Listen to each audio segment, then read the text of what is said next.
चरण नहीं, जिसने धर्म को नहीं समझा, मानव जीवन पाकर के धर्म के तत्व को, परम धर्म परमात्मा को नहीं जाना, वह पशु है। इसीलिए पुराणादि ग्रंथों को सुनकर हमें धर्म का बोध हो, तत्व का बोध हो। इसीलिए वेद व्यास जी ने करुणा करके श्रीमद् भागवत महापुराण जैसे दिव्य ग्रंथ को प्रकट किया, जिसका हम सभी लोग श्रवण लाभ प्राप्त कर रहे हैं। ये मानव जीवन अनित्य है। इसकी दो विशेषता है मनुष्य के जीवन की। एक विशेषता है कि ये बड़ा दुर्लभ है, मनुष्य जीवन बड़े मुश्किल से मिलता है, ये इसकी दुर्लभता है। अनेक जन्मों में भटकने के बाद जब भगवान की कृपा होती है, तब जीव को मानव जोनी मिलती है। गोस्वामी तुलसीदास जी लिखते हैं, कबहु की करी करुणा नर देहि, देत ईश बिनु हेतु सनेहि। कबहु की करी करुणा नर देहि, देत ईश बिनु हेतु सनेहि। देत ईश बिनु हेतु सनेहि, देत ईश बिनु हेतु सनेहि। गोस्वामी तुलसीदास जी महाराज श्रीमद् रामचरितमानस में लिखते हैं कि कबहु की करी करुणा नर देहि। भगवान जब कभी करुणा करते हैं तब ये नरतन मिलता है। देत ईश बिनु हेतु सनेही, जो बिना हेतु के सनेही है। दुनिया में जितने प्रेम करने वाले सनेही मिलेंगे, वो किसी स्वार्थ से आपसे प्रेम करेंगे। अगर उनका स्वार्थ नहीं होगा तो वो आपसे प्रेम नहीं कर सकते। आप कहोगे महाराज दुनिया में कोई प्रेम करे न करे, लेकिन पति पत्नी का प्रेम तो स्वार्थ रहित है। कहते नहीं, प्रमाण तो वेद का प्रमाण। वेद भगवान कहते हैं, नवा अरे पत्युः कामाय पति प्रियो भवति। नवा अरे पत्युः कामाय पति प्रियो भवति।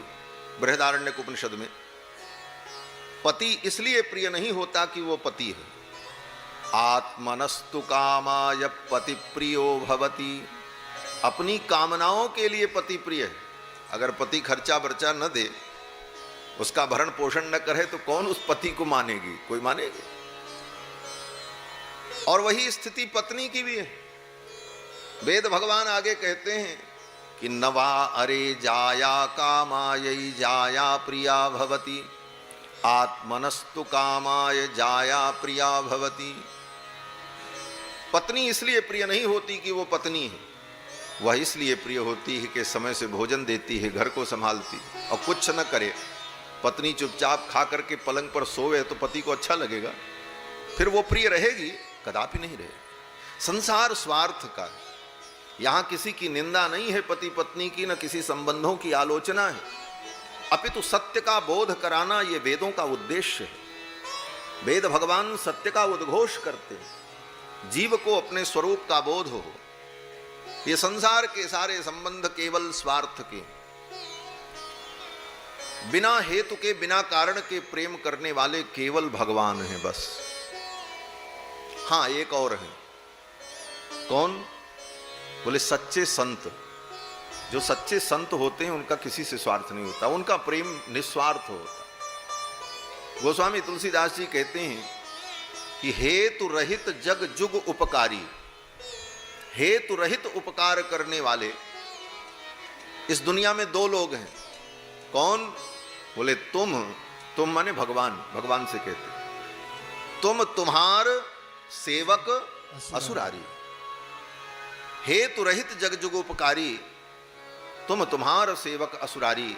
हे प्रभु, इस जगत में बिना हेतु के, बिना कारण के उपकार करने वाले, स्नेह करने वाले, प्रेम करने वाले केवल दो लोग हैं।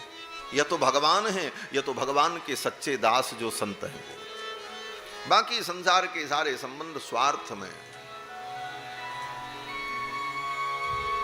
तो ये मानव जीवन जो मिला है, ये भगवान की करुणा का फल है। बिना स्वार्थ के, बिना किसी लाभ के भगवान की जो कृपा हमारे ऊपर हुई, तब भगवान ने मानव जन्म दिया।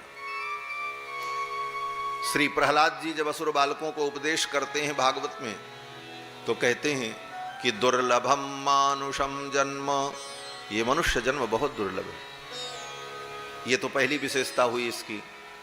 और दूसरी विशेषता इसकी क्या है? कहते हैं तदप्यध्रुवमर्थदम, ये मानव जीवन बड़ा दुर्लभ है, ये इसकी पहली विशेषता है। और दूसरी विशेषता है कि ये अनिश्चित है, कब आपसे छीन लिया जाएगा इसका कोई पता नहीं। कब आपका ये मानव जीवन छिन जाएगा आपसे, ये इसकी अनित्यता है। इसीलिए गीता में भगवान ने कहा कि अनित्यम असुखम लोकम इमं प्राप्य भजस्व माम।